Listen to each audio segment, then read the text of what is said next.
नमन sir sir चारजना जुन crew member हुनुहुन्छ उहाँहरू सेफ हुनुहुन्छ हाम्रो सेक्रेटरी सरको जिम्मामा त्यसपछि काठमाडौँको लागि उडेको एक्सर्साइजहरूको flight number EA006 call sign 9NZZZ भएको विमान अवतरण गर्ने क्रममा एबनर्मल रनवे कन्ट्याक्ट भएका कारण मिस अप्रोच गर्दै जहाजको 12 मिटर चेक पश्चात देब्रेतर्फको ल्यान्डिङ गियरमा समस्या आई दोस्रो पटक विराटनगर विमानस्थलमा आकस्मिक अवतरण गर्ने क्रममा 8:05 बजे समयमा दुर्घटनाग्रस्त भएको र उक्त विमानमा यात्रु तथा उडान सदस्यहरूको सङ्ख्या 55 जना रहेकोमा घाइते हुनुभएका 40 जना यात्रु र 4 जना चालक दलका सदस्यहरूको शीघ्र स्वास्थ्य लाभको कामना साथै मृत्यु हुनुभएका 5 जना यात्रुहरूको दिवंगत आत्माको चिर शान्तिको कामना सहित परिवारजनप्रति गहिरो समवेदना प्रकट गर्दछौँ।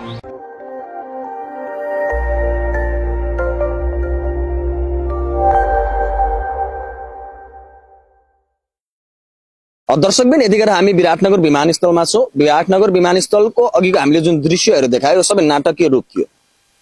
यस अर्थमा कि विराटनगर विमानस्थलले प्रत्येक वर्ष डेमोन्स्ट्रेसन गर्ने गरेको छ सम्भावित दुर्घटनालाई लिएर। यदि विमानस्थल आसपासका क्षेत्रमा एयरपोर्टभित्र कुनै पनि दुर्घटना हुन्छ भनेदेखि कसरी उद्धार हुन्छ र कसरी चाहिँ त्यहाँ फँसेका प्यासेन्जरहरूलाई चाहिँ अस्पतालसम्म पुर्याइन्छ भनेर डेमोन्स्ट्रेसन गरिएको थियो। यो जुन दृश्यहरू थियो सबै काल्पनिक दृश्यहरू। यसो यो हेरेर आत्तिनुपर्ने कुनै पनि कारण छैन र अवस्था पनि रहेको छैन। यसले पूर्व तयारीलाई जनाउँदछ। विमानस्थलका सुरक्षा निकायका हरेक निकायले चाहिँ पूर्व तयारी गरिएको हुन्छ र पूर्व तयारी अनुसार त्यस्ता खालका दुर्घटनाहरू हुन्छन् भनेदेखि त्यस्ता खालका जोखिमहरू आउँछन् भनेदेखि कसरी तोसँग त्यसलाई चाहिँ कसरी चिर्ने भनेर चाहिँ उहाँहरूले तयारी गर्नुभएको थियो। हामीले सुरुवातमा देख्यौँ उहाँहरूको पूर्ण रूपमा तयारी रहेको थियो। जहाँनिर चाहिँ हामीले दमकलहरूलाई देख्यौँ, एम्बुलेन्सहरूलाई देख्यौँ, सुरक्षा निकायका टोलीहरूलाई देख्यौँ, त्यसै गरी स्वास्थ्य कर्मीहरूलाई देख्यौँ र अन्य टोलीहरूलाई पनि देख्यौँ। उहाँहरूले पूर्व तयारी गर्नुभएको थियो र पूर्व तयारी अनुसार यहाँनिर डेमोन्स्ट्रेसन गरिएको थियो, नाटकीय रूप तयार गरिएको थियो। जो त्यहाँनिर चाहिँ घाइतेहरू हुनुभएको थियो उहाँहरू पनि कलाकारहरू हुनुहुन्थ्यो, उहाँहरूले पनि एड गर्नुभएको थियो। जति पनि कुराहरू आज हामीले देखाइरहेका छौँ रिपोर्टमा अघिदेखि तपाईँहरू हेरिराख्नु भएको छ र सम्पूर्ण चिजहरू चाहिँ नाटकीय रूप हो र उहाँहरूलाई चाहिँ यहाँदेखि एम्बुलेन्समा हालेर अस्पतालसम्म लाने, अस्पतालको अवस्था कस्तो हुन्छ, विमानस्थलको अवस्था कस्तो हुन्छ र आफन्तहरूको अवस्था कस्तो हुन्छ र सबै कुरालाई चाहिँ यहाँनिर चाहिँ नाटकीय रूपमा चाहिँ प्रस्तुत गरिएको थियो। यो हेरेर आत्तिन जरुरी छैन। विमानस्थलले हिजो मात्र एउटा नोटिस जारी गरेर नआत्तिनको लागि चाहिँ जानकारी गराएको थियो कि भोलिका दिनमा चाहिँ आगोको मुस्लोहरू देखा पर्न सक्छन्, साइरनको आवाजहरू सुनिन सक्छ, एम्बुलेन्स दमकलका लगायतका आवाजहरू सुनिन सक्छन्। यी चिजहरू चाहिँ हामीले डेमोन्स्ट्रेसनको लागि तयारी गरेका छौँ। त्यही भएर नआत्तिन भनेर उहाँहरूले जानकारी गराउनु भएको थियो। अहिले त्यही अनुसार उहाँहरूले चाहिँ तयारी गरेर चाहिँ आफ्नो काम गरिसक्नु भएको छ। स्कुलका स्टुडेन्टहरूलाई र अन्य मानिसहरूलाई चाहिँ ल्याएर चाहिँ नाटकीय रूपमा चाहिँ परपट्टि यो यतापट्टि म देखाउन चाहन्छु। नेपाली सेनाको गाडी आएछ, अहिले गाडी फर्किरहेको छ, सशस्त्र प्रहरीको गाडी रहेको छ, त्यसै गरेर उतापट्टि बसहरू रहेको छ। यी सब जति पनि सामग्रीहरू जति पनि साधनहरू चाहिँ देखिराखेका छन् यिनीहरू चाहिँ नाटकीय रूपमा चाहिँ प्रस्तुत भइरहेका छन्। उहाँहरू चाहिँ अब उद्धारमा खटिने टोली रहेको छ र उहाँहरूले चाहिँ यो उद्धार गरेर फर्किएको टोली रहेको छ। नेपाली सेनाको, सशस्त्र प्रहरीको, यहाँको क्रूको लगायत सम्पूर्ण यो चाहिँ नाटकीय रूपमा चाहिँ प्रस्तुत गरिएको छ र यसरी भोलिका दिनमा यस्ता दुर्घटनाहरू नहुन्। यदि भइहाल्छन् भनेदेखि पनि यसरी उद्धार हुन्छ। यसरी चाहिँ पहिले पूर्व तयारी रह्यो भनेदेखि चाहिँ पूर्व जानकारी रह्यो भनेदेखि या पूर्व तयारी रहिरहेको भनेदेखि चाहिँ उद्धार गर्न सहज हुन्छ र धेरैभन्दा धेरै मानिसहरूलाई चाहिँ जोगाउन सकिन्छ, बचाउन सकिन्छ भनेर यो तयारी गरिएको। यो यहाँको विमानस्थलले मात्र होइन, प्रत्येक विमानस्थलहरूले देशमा विदेशमा रहेका हरेक विमानस्थलहरूले चाहिँ तयारी गर्ने गर्दछ र यसमा चाहिँ सबै संस्थाहरू जोडिन जरुरी छ। आम नागरिक र यहाँ एयरपोर्टका कर्मचारी, त्यसै गरेर नेपाल प्रहरी, सशस्त्र प्रहरी, नेपाली सेना लगायत स्वास्थ्य कर्मी सबैजनाको तदारुकताले चाहिँ जस्तासुकै जोखिमहरूबाट पनि निस्किन सकिन्छ भन्ने उदाहरण प्रस्तुत गर्नको लागि चाहिँ यो डेमोन्स्ट्रेसन गरिएको थियो। यतापट्टि यो बस देखिराख्नु भएको छ। यो बसमा चाहिँ त्यहाँनिर घाइते हुने मानिसहरूलाई चाहिँ जो एक्ट गरेर जानुभएको थियो उहाँहरूलाई लगिएको थियो। उहाँहरूले त्यो एक्ट गरेर यतिखेर फर्किसक्नु भएको छ। यो जति पनि दृश्यहरू देखिएको थियो यो एउटा नाटकीय रूप थियो। यो हेरेर तर्सिन जरुरी छैन। यो हेरेर हामीले सिक्न जरुरी छ कि यस्ता खालका दुर्घटनाहरू कहीँ हुन्छन् भनेदेखि त्यहाँनिर हामीले पनि गएर सहयोग गर्नुपर्छ।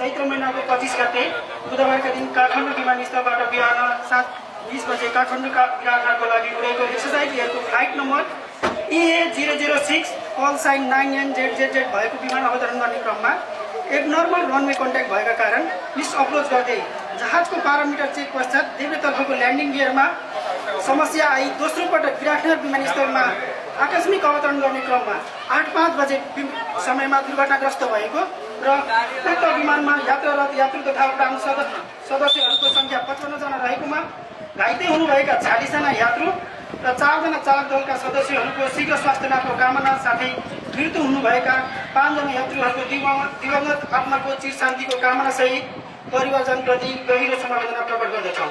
दुर्घटनामा पर्नुहुने यात्रुहरूको विवरण तथा स्वास्थ्य अवस्था तफसिल अनुसार रहेको बेहोरा सर्वसाधारण तथा सरोकारवालाहरूको जानकारीको लागि यो दोस्रो प्रेस विज्ञप्ति जारी गरिएको छ। महिला यात्रु सङ्ख्या 23 जना, पुरुष यात्रु सङ्ख्या 28 जना, चालक दल सङ्ख्या 4 जना र भारतीय नागरिक 4 जना गरेर जम्मा 55 जना हुनुहुन्छ। त्यसमध्ये उहाँहरूको स्वास्थ्य अवस्था चाहिँ गम्भीर घाइते 6 जना, घाइते सङ्ख्या 15 जना, साधारण चोटपटक 25 जना र मृत सङ्ख्या 5 जना र चालक दलका सदस्यहरूको सामान्य घाइते 4 जना गरी उहाँहरूको स्वास्थ्य अवस्था रहेको छ र हाल विराटनगर विमानस्थल बन्द रहेको अवस्था छ। धन्यवाद। मेम्बरको आफन्तहरू आउनु भएको छ, के गर्ने होला सर? शेरावन सर, क्रू मेम्बरको आफन्तहरू आउनु भएको छ, के गर्ने होला सर? हाम्रै अफिसभित्र पठाइदिउँ कि उहाँहरूलाई होटेलमा राख्दै गर्नु सर? आफन्तहरूले हाम्रै अफिसमा राख्ने, क्रू मेम्बर चाहिँ अहिले सुरक्षाको निगरानीमा कोशी हस्पिटलमा हुनुहुन्छ, उहाँहरूलाई पनि भेट्न मिल्दैन भन्नु है। पछि उहाँहरू रिलिज भएर आएपछि यहीँ भेट्न भन्नु है।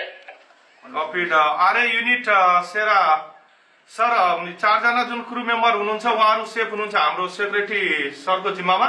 उहाँहरूलाई एकछिन यता हाम्रो हस्पिटल होटेलमा राख्दै गर्नु न।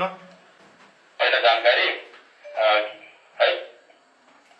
कपी आज चाहिँ हाम्रो सुरुमा हाम्रो चाहिँ अभ्यासको रूपमा चाहिँ 9 एक्सर्साइज एयरको EA006 कल साइन भएको विमान चाहिँ काठमाडौँबाट विराटनगर आउँदै गरेको छ।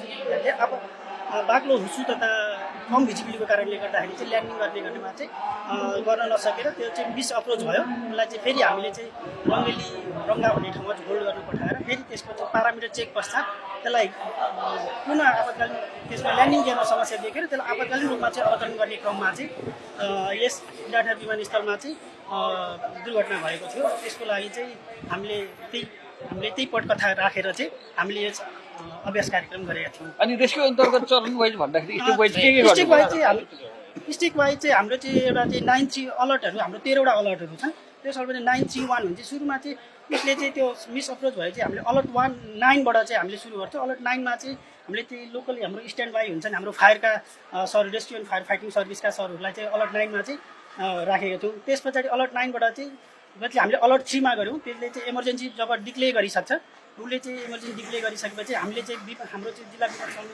विपद समितिलाई चाहिँ खबर गरेर हाम्रो चाहिँ विभिन्न निकायहरूसँग छलफल उहाँहरूलाई चाहिँ समन्वय गरेर उहाँहरूलाई चाहिँ इन्फर्म गरेर चाहिँ हामीले चाहिँ विपदका लागि चाहिँ विभिन्न निकायहरूलाई चाहिँ बोलाएर यस्तो अवस्था आउन आँटेको छ, यसलाई चाहिँ राहत उद्धार गर्नुपर्छ उद्धार गर्नुपर्ने कारणले गर्दा चाहिँ हामीले उहाँहरूलाई सम्पर्कको लागि चाहिँ जानकारी गरायौँ। त्यस पछाडि चाहिँ जब क्र्यास भयो 8/5मा चाहिँ जब क्र्यास भयो त्यस बेला चाहिँ हामीले चाहिँ सबै निकायहरूलाई चाहिँ इन्फर्म गरेर चाहिँ सक्रिय रूपमा चाहिँ यसलाई चाहिँ हामीले गऱ्यौँ। चरणबद्ध रूपमा चाहिँ हाम्रो त्यो हुन्छ। अनि कति मिनटभित्र के अरे रेस्क्यु टिम त्यहाँ क्याजुअलिटी भएको ठाउँमा पुगिसक्नुपर्ने हाम्रो र कति मिनटभित्र यो आगलागी निभाइसक्नुपर्ने हुन्छ? हाम्रो आगलागी निभाउनु पर्ने चाहिँ यति भन्ने नै छैन, त्यसको अवस्था हेरेर हुन्छ। तर हाम्रो चाहिँ एम के हुन्छ जति सक्दो चाँडोभन्दा चाँडो चाहिँ हामीले चाहिँ आगो निभाएर चाहिँ त्यसलाई चाहिँ विमानस्थललाई चाहिँ नर्मल ल्याउन सक्छौँ। र हाम्रो चाहिँ मापदण्ड अनुसार चाहिँ क्र्यास भएको 2 मिनटभित्रमा चाहिँ हाम्रो चाहिँ फायर फाइटरहरू चाहिँ त्यहाँ पुगेर चाहिँ रेस्क्यु गरिसक्नुपर्ने हुन्छ। Nepal's #1 adhesive brand Rathicol टास्छ, मजाले टास्छ।